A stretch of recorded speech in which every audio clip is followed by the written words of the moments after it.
दिल्ली में आज बजेगी चुनावी रणभेरी। चुनाव आयोग कर सकता है दिल्ली में चुनाव की तारीखों का ऐलान। सुबह 11 बजे होगी चुनाव आयोग की बैठक। 9, 11 या 13 फरवरी को हो सकते हैं चुनाव। एक ही चरण में चुनाव कराए जाने की संभावना। दिल्ली में 15 महीने पहले थे विधानसभा चुनाव। खंडित जनादेश के चलते बने हैं दोबारा चुनाव के हालात। पिछले चुनाव में बीजेपी गठबंधन को मिली थी सबसे ज्यादा 32 सीटें। आम आदमी पार्टी 28 सीटों के साथ बनी थी दूसरे नंबर पर सबसे बड़ी पार्टी। पिछले चुनाव में कांग्रेस को मिली थी केवल 8 सीटें। इस बार भी बीजेपी और आम आदमी पार्टी के बीच ही मुख्य मुकाबला होने की उम्मीद।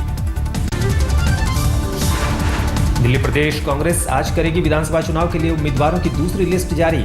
कई चौंकाने वाले नाम होने की संभावना। राष्ट्रपति प्रणब मुखर्जी की बेटी शर्मिष्ठा मुखर्जी को ग्रेटर कैलाश से टिकट दिए जाने की उम्मीद। अजय माकन सदर सीट से लड़ सकते हैं विधानसभा चुनाव। दिल्ली विधानसभा चुनाव से पहले दिल्ली कंटोनमेंट बोर्ड के चुनाव से पता चलेगा दिल्ली का मूड। आज आएंगे कंटोनमेंट बोर्ड चुनाव के नतीजे। 8 वार्ड के लिए रविवार को डाले गए थे वोट। कुल 64 उम्मीदवारों की किस्मत है दांव पर।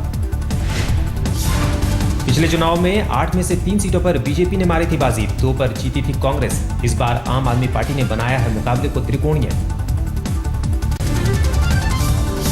गुजरात के गांधीनगर में शुरू हुआ 7वां वाइब्रेंट गुजरात सम्मेलन। पीएम नरेंद्र मोदी ने किया उद्घाटन। वाइब्रेंट गुजरात में पीएम मोदी ने कहा, लोग पूछते हैं मोदी हर चीज को हाइप क्यों करते हैं। बोले, दरअसल हाइप करने से बेहतर काम करती है सरकार। मोदी ने कहा, नीति आयोग के जरिए सहकारिता को बढ़ावा देना है मकसद। विकास के लिए राज्यों के बीच स्पर्धा की पीएम मोदी ने कही बात। बोले, टैक्स सिस्टम स्थायी होना चाहिए। मोदी ने कहा, केंद्र सरकार सिर्फ घोषणाएं नहीं कर रही, काम भी कर रही है। पीएम मोदी बोले, प्राकृतिक संसाधनों की सप्लाई के लिए सरकार ने कई अहम फैसले लिए। डेमोक्रेसी, डेमोग्राफी और डिमांड के जरिए समझाया 3D का फॉर्मूला। वाइब्रेंट गुजरात सम्मेलन में संयुक्त राष्ट्र महासचिव बान की मून भी शामिल। अमेरिकी विदेश मंत्री जॉन कैरी समेत दुनिया भर के कई नेता मौजूद। वडोदरा को मिला सोलर पावर प्रोजेक्ट। संयुक्त राष्ट्र महासचिव बान की मून ने किया उद्घाटन। वाइब्रेंट गुजरात समिट में मुकेश अंबानी का ऐलान। मेक इन इंडिया और डिजिटल इंडिया में 1 लाख करोड़ का निवेश करेगा रिलायंस। मुकेश अंबानी ने कहा, वाइब्रेंट गुजरात का हिस्सा बनना गर्व की बात। मुकेश ने रिलायंस को बताया गुजराती कंपनी। अमेरिकी विदेश मंत्री जॉन कैरी ने पीएम मोदी की जमकर तारीफ की। कहा, 26 जनवरी को मोदी से मुलाकात को लेकर ओबामा उत्साहित हैं। वाइब्रेंट गुजरात में जॉन कैरी ने भारत को बताया दुनिया का सबसे पुराना और बड़ा लोकतंत्र। कहा, गरीबी दूर करने की है क्षमता। अमेरिकी विदेश मंत्री का बयान, हम साथ मिलकर काफी कुछ कर सकते हैं। अमेरिका भारत के बीच 5 गुना व्यापार बढ़ाने का विजन साझा करने की कही बात। वाइब्रेंट गुजरात में सीईओ कॉन्क्लेव में शामिल हुए दुनिया भर के 65 सीईओ और कारोबारी। भारत से व्यापार पर हुई चर्चा।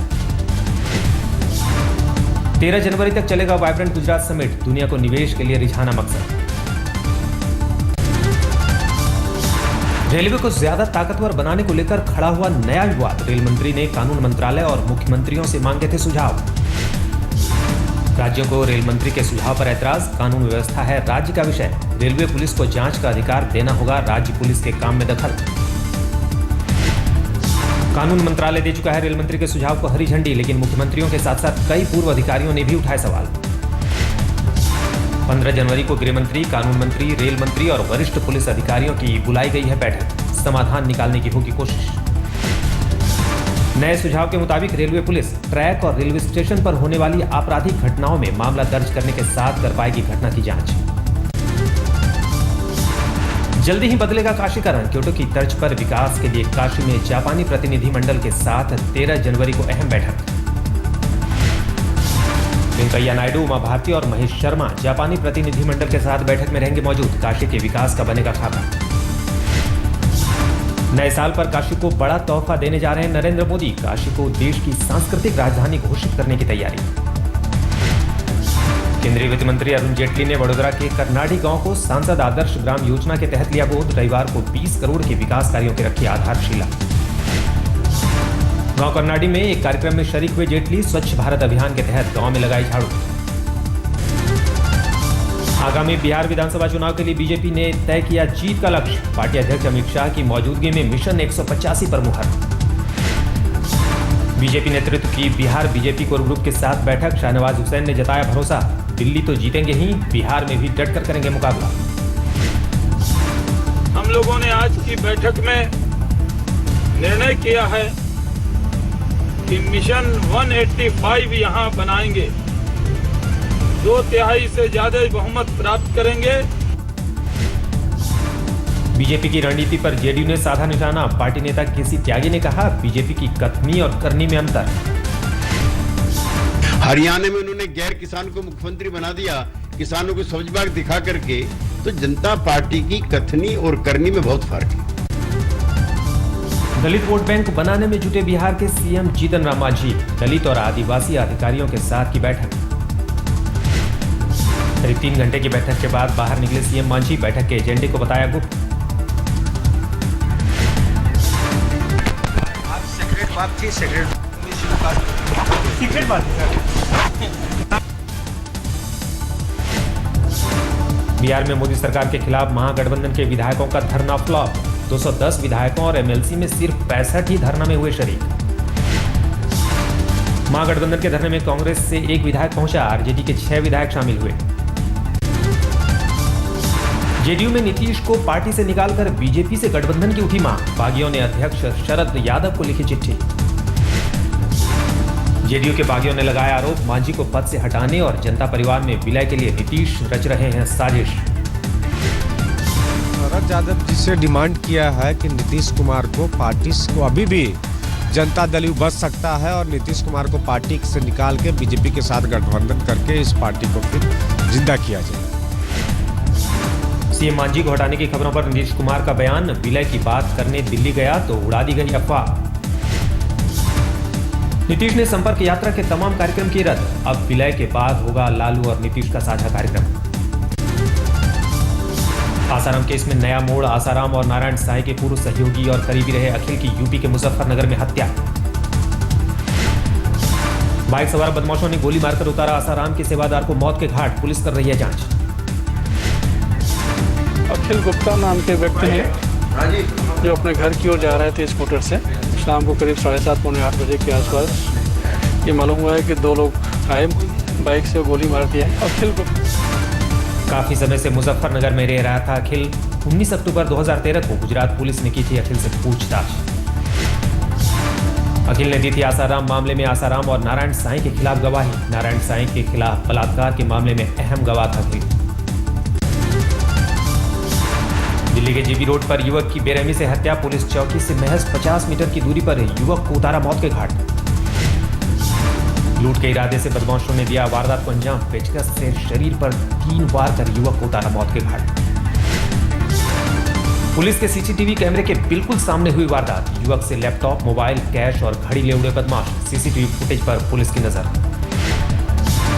यूपी के मुजफ्फरनगर में रेप पीड़ित के पति को जिंदा जलाया। रेप के आरोपियों ने समझौते का दबाव बनाने में नाकाम रहने के बाद की वारदात। पीड़ित के पति की हालत नाजुक। पुलिस ने अब तक दर्ज नहीं की एफआईआर। फरीदाबाद के इस्माइलपुर से लापता 8 साल की बच्ची की दिल्ली के जैतपुर में मिली लाश। बैग में बंद थी मासूम की लाश। 8 जनवरी को घर से बाहर से अचानक गायब हुई थी बच्ची। शव मिलने के बाद परिवार में पसरा मातम। पुलिस कर रही है मामले की जांच। दिल्ली के वसंत कुंज में मिली महिला की लाश मामले में कानून व्यवस्था पर उठे सवाल। जेएनयू छात्रों ने थाने के बाहर किया प्रदर्शन। एक नर्सरी में मिली थी महिला की लाश। महिला की हत्या से पहले रेप की आशंका। फैक्ट्री में काम करने घर न लौटने पर परिवार ने दर्ज कराई थी गुमशुदगी की रिपोर्ट। पश्चिम बंगाल के मालदा में 3 साल की मासूम के साथ रेप के बाद हत्या, आरोपी गिरफ्तार। दिल्ली के नंदनगरी इलाके से अपहृत नाबालिग से यूपी के बदायूं में गैंगरेप। विरोध करने पर बच्ची को पूरी तरह पीटा गया। पुलिस ने बदायूं से बच्ची को छुड़ाया। गैंगरेप के आरोपियों में से 1 गिरफ्तार, 2 की गिरफ्तारी बाकी। पश्चिम बंगाल के मालदा में पुलिस को बड़ी कामयाबी। रेड के दौरान हथियारों का मिला जखीरा। 5 gun, 9mm gun, 7mm gun के अलावा कई हथियार बरामद। 1 आरोपी गिरफ्तार। दिल्ली के अंगूरी बाग इलाके में युवक पर सरेआम फायरिंग। पैर में गोली लगने के बाद घायल युवक लोकनायक अस्पताल में भर्ती। गोली मारने के बाद फरार हुए 3 हमलावर। आपसी रंजिश का मामला होने का संदेह। पुलिस कर रही है जांच। दिल्ली के छावला में दर्दनाक हादसे में पति, पत्नी और बच्चे की मौत। पुलिस के मुताबिक तीनों की दम घुटने से गई जान। बीती रात सोते समय घर में लगी थी आग, धुएं की वजह से दम घुटा, जांच में जुटी पुलिस। मैं तो सर 12:30 बजे करीब उठ के आया था, तब यहाँ आग लगी हुई थी। तो मैंने पड़ोसियों के दरवाजे खड़खड़ाए, पाइप मांगे। फिर हमने जितनी कोशिश करी उतनी कोई, फिर ये तार वार कटवाए, ने बिजली बंद करवाई। हापुड़ रेलवे स्टेशन पर तमाशबीन बना नशे में धुत यूपी पुलिस का सिपाही, स्टेशन पर जमकर किया हंगामा।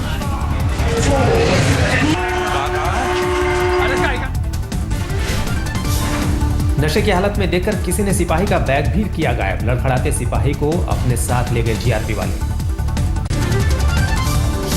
उत्तर भारत में मौसम ने फिर ली करवट। वेस्टर्न डिस्टर्बेंस के चलते जम्मू कश्मीर में आज रात से बर्फबारी का अनुमान। 15 तारीख तक जम्मू कश्मीर में होगी भारी बर्फबारी। उत्तराखंड और हिमाचल के पहाड़ी हिस्सों में भी बर्फ पड़ने के आसार हैं।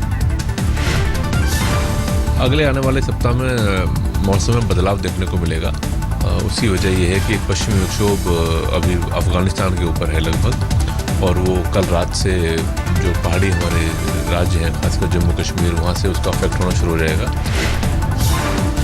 मैदानी हिस्सों में पड़ेगा बर्फबारी का असर। उत्तर भारत के कई इलाकों में 13 और 14 जनवरी को बारिश की संभावना। बारिश के साथ पारा सामान्य से नीचे रहने की उम्मीद। पंजाब, हरियाणा, दिल्ली, उत्तरी राजस्थान और पश्चिमी उत्तर प्रदेश में होगा असर। मोदी का विरोध करने के बाद कई दिनों तक अलग थलग रहे संजय जोशी एक बार फिर आए सामने। लखनऊ में स्वच्छ भारत अभियान की अगुवाई करेंगे।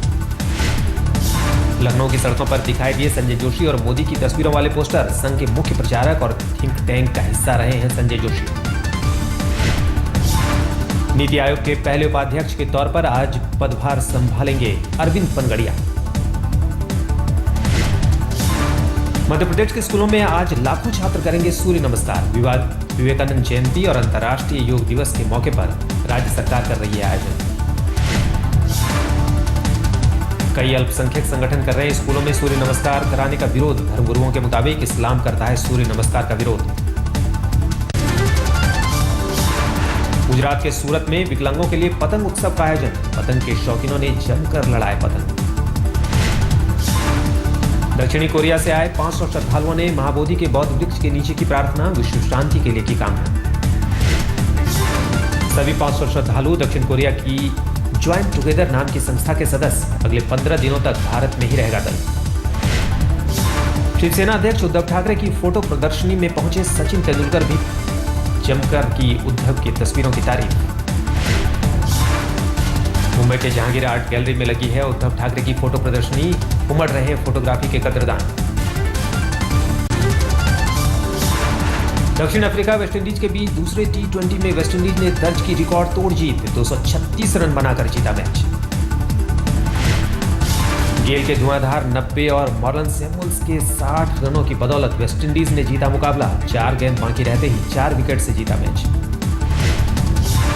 साउथ अफ्रीका के वांडरर्स में चल रहा था मुकाबला। इसी मैदान पर दक्षिण अफ्रीका ने 438 रन बनाकर बनाया था वनडे में सबसे बड़े रन चेस का रिकॉर्ड।